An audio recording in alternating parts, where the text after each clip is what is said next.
ಆಂಜನೇಯನಿಗೆ ಸಮರ್ಪಿಸಿದ್ದ ಬಂಗಾರ ಆಭರಣಗಳ ಕುರಿತು ವದಂತಿ ಹಬ್ಬಿಟ್ಟಲ್ಲ. ಈ ವದಂತಿಗೆ ಫೈನಲಿ ಒಂದು ಕ್ಲಾರಿಟಿ ಸಿಗ್ತಾ ಇದೆ. ಅಂಜನಾದ್ರಿಗ ಆಂಜನೇಯನಿಗೆ ಸಮರ್ಪಿಸಿದ ಬಂಗಾರದ ಆಭರಣಗಳು ವದಂತಿಗಳಿಗೆ ಸಂಪೂರ್ಣ ವಿರಾಮ ಹಾಕ್ತಾ ಇರುವುದು ತಾಲೂಕು ಆಡಳಿತ. ಹನುಮನಿಗೆ ನೀಡಿದ ಆಭರಣಗಳು ಸಂಪೂರ್ಣ ಬಂಗಾರದ್ದೇ. ಗಂಗಾವತಿ ತಹಶೀಲ್ದಾರ್ ವಸಂತಕುಮಾರಿಯಿಂದ ಅಧಿಕೃತ ಪತ್ರವನ್ನು ಹೊರಡಿಸಲಾಗಿದೆ. ಒಟ್ಟು 1400 ಗ್ರಾಂ ಬಂಗಾರ ಆಭರಣಗಳು ನೀಡಿದ್ರು ಉದ್ಯಮಿ ಮಹೇಶ್ ರೆಡ್ಡಿ ಅವರು. ಶಾಸಕ ಜನಾರ್ದನ ರೆಡ್ಡಿ ಆಪ್ತರಾಗಿರೋದು ಉದ್ಯಮಿ ಮಹೇಶ್ ರೆಡ್ಡಿ ಅವರು. 1400 ಗ್ರಾಂನಲ್ಲಿ 120 ಗ್ರಾಂ ವೇಸ್ಟೇಜ್ ಅನ್ನ ತೆಗೆದ್ರೆ 1280 ಗ್ರಾಂ ಚಿನ್ನ ಅಸಲಿ ದಾಖಲೆಗಳ ಸಂಗ್ರಹ ಮಾಡಿರೋ ಪತ್ರ ನೀಡ್ತಾ ಇದ್ದಾರೆ ತಹಶೀಲ್ದಾರ್. ವಾಸ್ತುಶಿಲ್ಪಿ ಗುಂಡಾಚಾರಿ ಅವರಿಂದ ಪ್ರಮಾಣ ಪತ್ರವನ್ನ ಸಲ್ಲಿಕೆ ಮಾಡಲಾಗಿದೆ. ಬಂಗಾರವನ್ನ ಸ್ವೀಕಾರ ಮಾಡಿದ ಖಜಾನೆಗೆ ಕಳಿಸಿರುವುದು ತಹಶೀಲ್ದಾರ್ ಅವರು. ಅಪಪ್ರಚಾರವನ್ನ ಮಾಡಿದ್ದಂತ ವಿರೋಧಿಗಳಿಗೆ ಶಾಕ್ ನೀಡ್ತಾ ಇದ್ದಾರೆ ಈ ಮುಖಾಂತರವಾಗಿ ತಹಶೀಲ್ದಾರ್. ಅಂದ್ರೆ ಇದು ಭಕ್ತರ ಭಾವನೆಗೂ ಧಕ್ಕೆ ಅಲ್ವಾ? ದೇವ್ರಿಗೆ ಬಂಗಾರ ಕೊಡ್ತೀವಿ ಅಂತ ಹೇಳಿ ಇನ್ನೇನೋ ಕೊಟ್ಬಿಟ್ರಂತೆ, ಯಾಕೆ ಬೇಕು ಈ ತರದೆಲ್ಲ ಶೋಕಿ, ಇನ್ನೊಂದು ಮತ್ತೊಂದು ಅಂತೆಲ್ಲ ಮಾತಾಡಕ್ ಶುರು ಮಾಡ್ತಾರೆ.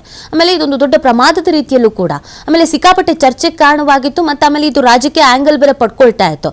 ಸೊ ಫೈನಲಿ ಒಂದು ಕ್ಲಾರಿಟಿ ಅನ್ನೋದು, ಸ್ಪಷ್ಟನೆ ಅನ್ನೋದು ಬೇಕಾಗಿತ್ತು. ತಹಶೀಲ್ದಾರ್ ಕಡೆಯಿಂದ ಆ ಕ್ಲಾರಿಟಿ ಕೊಟ್ಟಿದ್ದಾರೆ. ಇನ್ಮೇಲೆ ಮಾತಾಡೋರು ಬೈಕ್ ಬೀಗ ಹಾಕೊಂಡು ಕೂತ್ಕೋಬೇಕು.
ನೋಡಿ, ಶಾಸಕ ಜನಾರ್ದನ ರೆಡ್ಡಿ ಅವರ ಆಪ್ತರಾಗಿದ್ರು ಮಹೇಶ್ ರೆಡ್ಡಿ ಅವರು.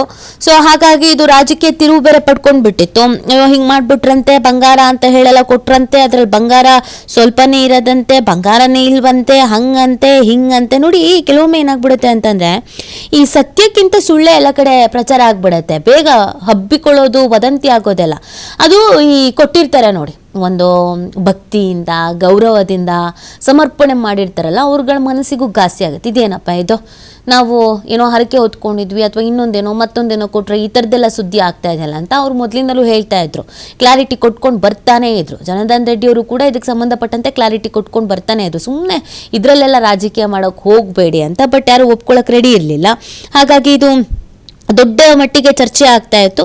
ಅಧಿಕಾರಿಗಳು ಅವ್ರ ಕೆಲಸ ಏನು ಮಾಡಬೇಕು ಅದನ್ನು ಮಾಡಿದ್ದಾರೆ. ತಹಶೀಲ್ದಾರು ಇಮಿಡಿಯೇಟ್ ಆಗಿ ಇದನ್ನ ಏನು ಚೆಕ್ ಮಾಡಬೇಕು, ಅದಕ್ಕೊಂದು ಕ್ಲಾರಿಟಿ ಅನ್ನೋದನ್ನ ಹೆಂಗೆ ಕೊಡಬೇಕು, ಅದನ್ನ ಆ ಕ್ಲಾರಿಟಿನ ಪತ್ರದ ಮುಖಾಂತರವಾಗಿ ಕೊಟ್ಟಿದ್ದಾರೆ.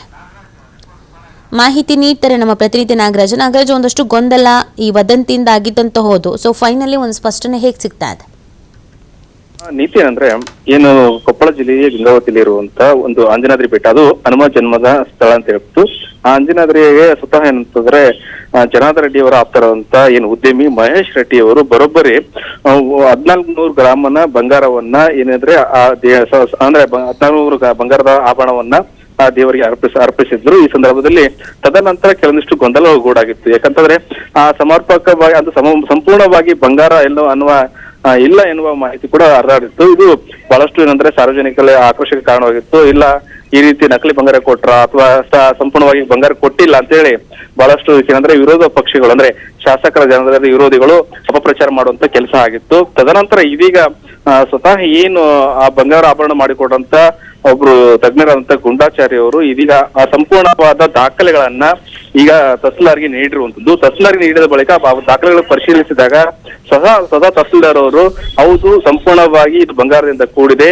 ಅದ್ರ ಜೊತೆಗೆ ಅಂದ್ರೆ 1400 ಗ್ರಾಮಲ್ಲಿ ಕೇವಲ 120 ಗ್ರಾಮ್ ವೇಸ್ಟೇಜ್ ತೆಗೆದು ಏನು 1280 ಗ್ರಾಮ್ ಸಂಪೂರ್ಣವಾಗಿ ಬಂಗಾರದಿಂದ ಕೂಡಿರುತ್ತದೆ.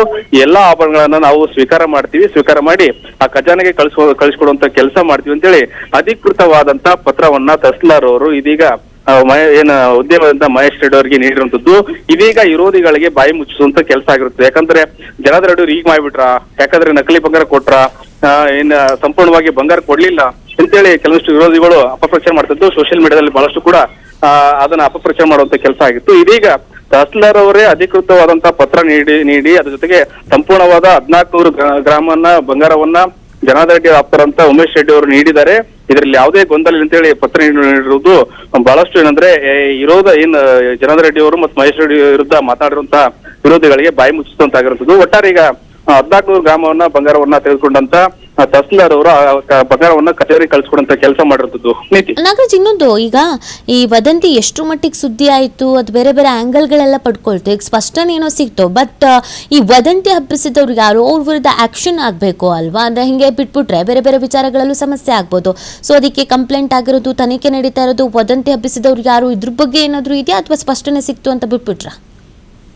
ನೀತಿ ಏನಂತಂದ್ರೆ ಏನು ಬಂಗಾರವನ್ನ ಸ್ವೀಕಾರ ಮಾಡಿದ ಬಳಿಕ ಕೆಲವೊಂದಿಷ್ಟು ತಹಸೀಲ್ದಾರು ಸೇರಿದಂತೆ ಕೆಲವೊಂದಿಷ್ಟು ಈಗಿನ ಎಸಿ ಆದಂತ ಮಹೇಶ್ ಮಾಲಗಿಜಿ ಅವರು ತರಾತುರಿಯಲ್ಲಿ ಕೆಲವೊಂದಿಷ್ಟು ಬಂಗಾರವನ್ನ ಪರಿಶೀಲನೆ ಮಾಡುವಂತ ಅಕ್ಕ ಸಾಲಿಗರ ಕರ್ಕೊಂಡ್ಬಂದು ಆ ಪರಿಶೀಲನೆ ಮಾಡಿದ್ರು.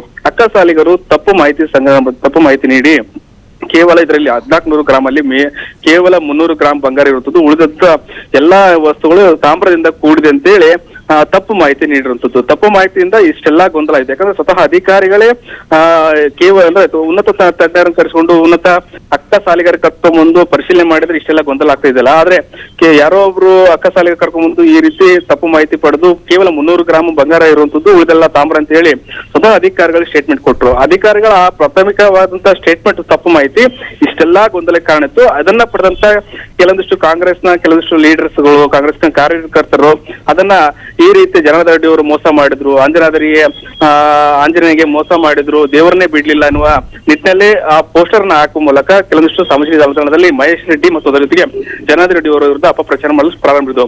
ಇದನ್ನ ಗಂಭೀರವಾಗಿ ತೆಗೆದಂತ ಜನಾರ್ದನ್ ರೆಡ್ಡಿ ಅವರು, ಯಾಕಂದ್ರೆ ಸಂಪೂರ್ಣವಾದ ಬಂಗಾರವನ್ನ ನೀಡಿದ್ವಿ, ಆದ್ರೆ ಈ ರೀತಿ ತಪ್ಪು ಮಾಹಿತಿ ಕೊಡೋದು ಎಷ್ಟು ಸರಿ ಅಂತೇಳಿ ಸಂಪೂರ್ಣವಾದ ದಾಖಲೆಗಳನ್ನ ಜಿಲ್ಲಾಡಳಿತ ವಹಿಸಿದಾಗ ಮತ್ತೆ ಪರಿಶೀಲನೆ ಮಾಡಿದಾಗ ಹೌದು ಎಲ್ಲಾ ಅಸಲಿ ಬಂಗಾರ ಅಂತೇಳಿ ಈಗ ಜಿಲ್ಲಾಡಳಿತ ಅಧಿಕೃತವಾಗಿ ಈ ಮುದ್ರೆ ಕೊಟ್ಟಿರುತ್ತೋ ಈ ಎಲ್ಲಾ ವಿವಾದಕ್ಕೆ ತೆರೆ ಬಿದ್ದಿರುತ್ತು. ಥ್ಯಾಂಕ್ ಯು ನಾಗರಾಜ್ ತಮ್ಮೆಲ್ಲ ಡೀಟೇಲ್ಸ್ಗೆ.